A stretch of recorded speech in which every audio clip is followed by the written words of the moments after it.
que poderia ser feito para que o desporto desempenhasse um papel mais relevante. A Maribel ela já deu uma entrada ali na minha próxima pergunta, que seria isso, o né, o que pode estar sendo feito para que a gente tenha mais relevância com a cultura e com o desporto e que preserve e que traga um bem-estar. A Maribel tocou num ponto muito importante, né? Que é a falta de apoio da nossa estrutura governamental dos países em desenvolvimento. Por exemplo, vou falar do meu país, da minha realidade, que eu conheço mais, que é a Guiné-Bissau.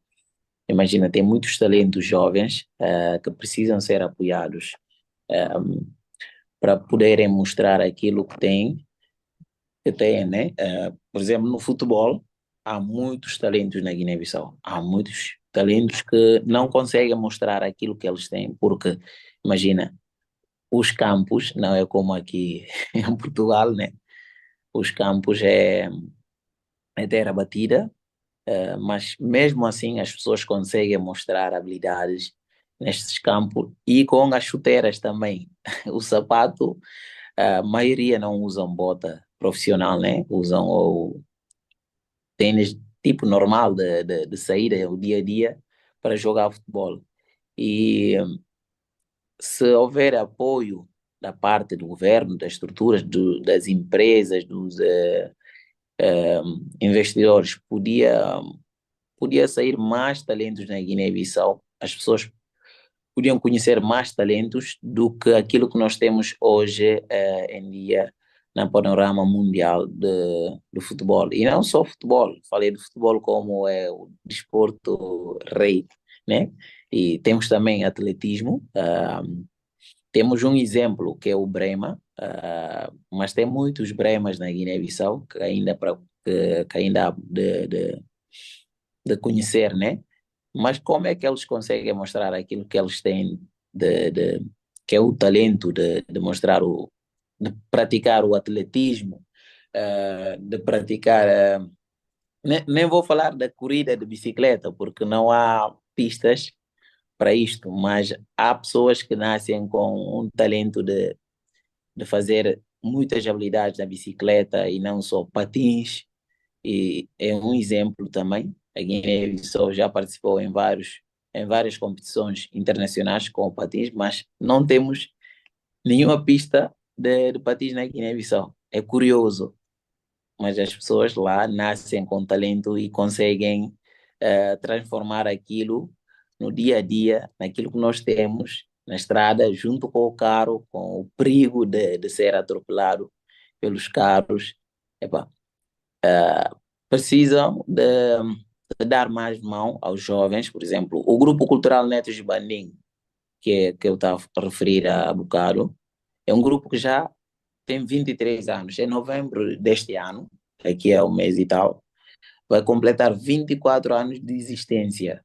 Mas em nenhum momento o grupo recebeu algum apoio por parte do governo da Guiné-Bissau e não só, mas o grupo conseguiu apoiar os jovens com a sua própria, com o seu próprio rendimento, apoiou vários jovens, inclusive eu na educação, né? Eh, mas o grupo tem mais, podia dar mais, porque ali tem jovens que saem das famílias desfavorecidas, né? E outros sem pais, sem mais, mas com talento. Conseguem decorar poemas de, de vários atores e conseguem também fazer leituras ao público à vontade. Às vezes as pessoas conseguem decorar um livro, algumas páginas do livro e a fazer declamação sem ter nada. Imagina quantos talentos, a música e teatro, mas sem escola, não tem nenhuma escola de teatro, nenhuma escola de música a funcionar, mas há muitos, se fossem apoiados, epá, acho que a Guiné-Bissau seria um dos países mais falaram em termos culturais e desportivos no mundo. Tenho a plena certeza. Obrigada, Carrel. Incentivo ele faz um papel muito importante, né? Ele faz chegar longe as pessoas. É, e a gente vive, acho que em qualquer lugar, até os mais desenvolvidos, ainda a gente vê isso. As Olimpíadas que aconteceram esses dias, a gente viu o reflexo, né? De países que têm incentivo, países que não têm, até comparando com as Paralimpíadas. Então, a falta de incentivo no mundo todo, acho que é um problema, assim. Alguém quer compartilhar algo? Sim, não sei se eu Podemos? posso aproveitar aqui que o Karel está a falar das práticas na Guiné-Bissau e mostrar aqui essa página que eu sou apaixonada nessa página, chama Nossa História. E eles contam aqui nessa página muitas histórias da Guiné-Bissau, inclusive das práticas, sejam culturais ou, um, ou desportivas. E também falam muito da política, falam da ligação Guiné-Cabo Verde. E essa história, essa página realmente para mim, é uma das melhores páginas de autoconhecimento, porque dá para aprender muita coisa aí. Por isso, quem está aqui e não conhece essa página, pesquisem. Coloca o nome no chat pra gente, Mari. Nossa história, nossa história, está tudo colado. Mas, sinceramente, é uma página espetacular. A miúda que faz a edição naquela página é um espetáculo. Pode, Dá pode para escrever aprender o nome da muita. página. Desculpa. Se calhar só complementar aqui, Lemony, que eu fico sempre aqui um bocadinho nos remates finais, apanho as sobras. Mas aquilo que nós consideramos as características dos campos pelados, até se calhar quase em 2004, estamos a falar já há 20 anos, mas era tudo pelado em Portugal, portanto era raro os campos, portanto, tirando os estádios nacionais, mas muita gente, eu por exemplo joguei durante muitos anos em campos pelados, né, que a gente de terra batida, como se também diz. Portanto, houve realmente uma transformação e o facto de estarmos na União Europeia permitiu isso. Os mecanismos de financiamento é realmente um motor muito grande para ajudar no desenvolvimento do desporto. E não seja só pelo Estado Central, se bem que em Portugal o Estado Central também financia muito pouco aquilo que é o desporto, uma percentagem muito reduzida, praticamente quase à imagem da cultura, nem 1, nem 2%. Portanto, financia-se diretamente através das federações, o que muitas vezes não chega aos pequenos meios e às localidades. Por exemplo, no caso do futebol, as associações, os clubes pagam às federações, às associações distritais, as inscrições, e depois daí o dinheiro vai sendo canalizado para as federações. Portanto, às vezes é um servidor de dinheiro, e de dinheiro a nível local para depois outras entidades a nível mais, digamos, centralizadas ou desportos de elite. Agora, eh, há um conjunto de medidas políticas, não é? Portanto, as questões do mecanismos de financiamento podem ser feitos, sejam a nível local, sejam a nível central. Há diferentes municípios em Portugal que, por exemplo, têm critérios muito claros sobre aquilo que são os apoios para os clubes, seja para infraestruturas, seja para apoio nos transportes e nas deslocações, seja realmente pelo número de praticantes. Acredito que em alguns sítios, por exemplo, ter praticantes que venham da Madeira ou dos Açores e fazerem viagens de avião exige muito a nível de mecanismo de financiamento para manter essas atividades. Portanto, e isso é também algumas limitações que se têm quando estamos a falar de distâncias longas e, portanto, os investimentos que gastamos para manter o desporto são realmente muito onerosos.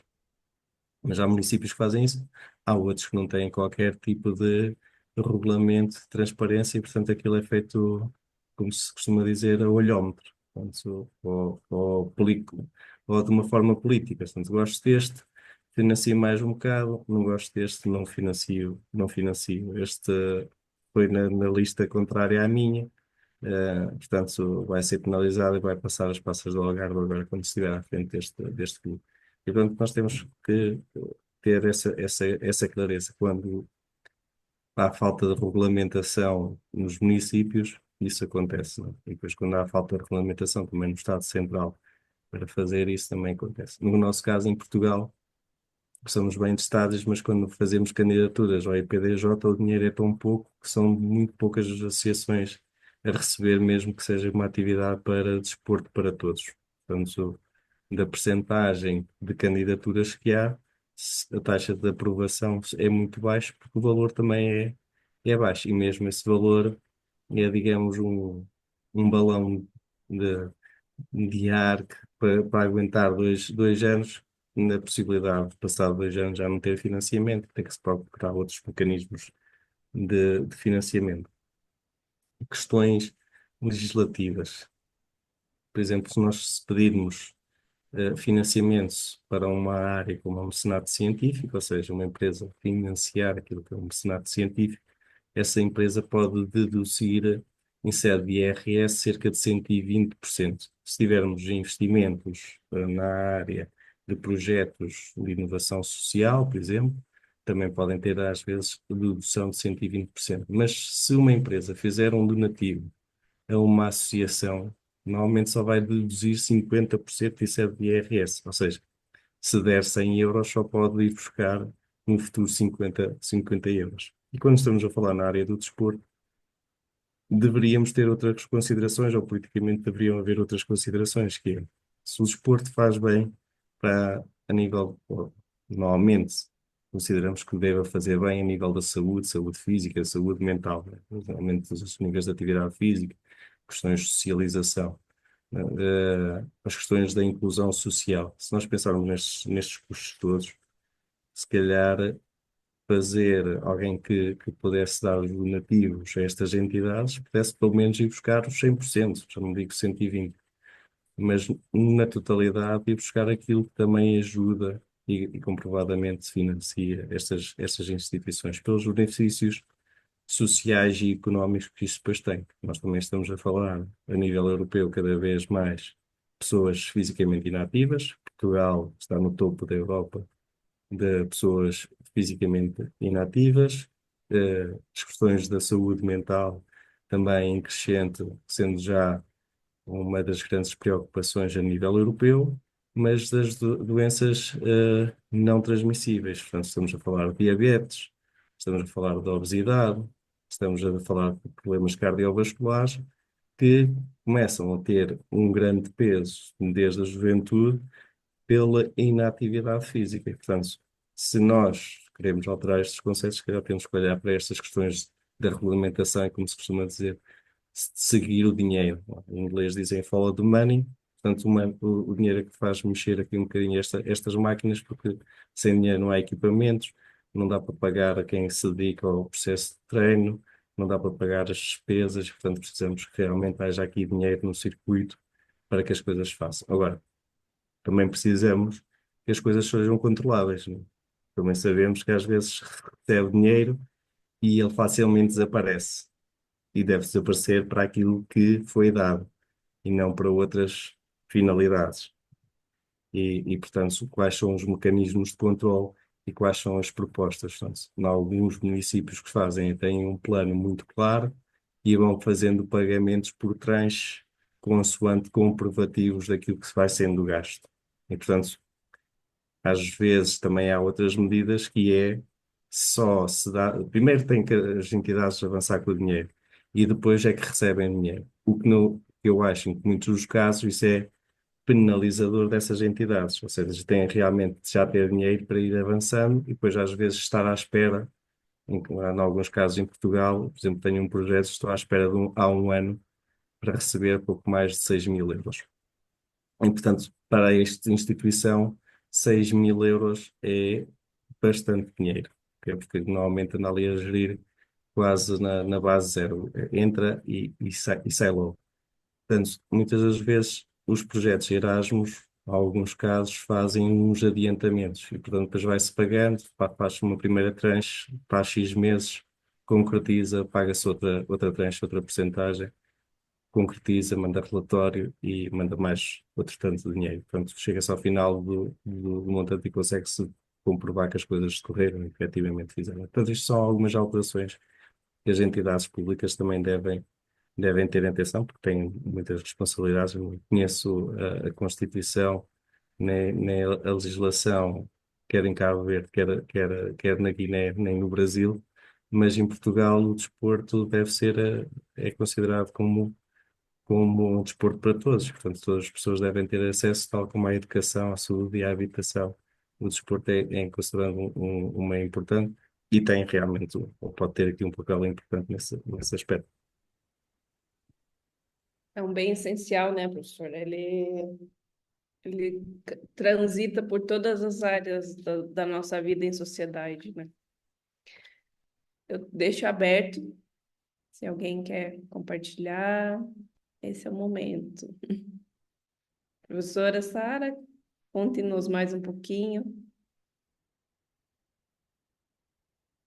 Não percebi agora, desculpa. Se a professora quer compartilhar mais alguma coisinha. Relativamente a esta questão das ações, ou a Isso, seguinte. o que a professora tiver vontade.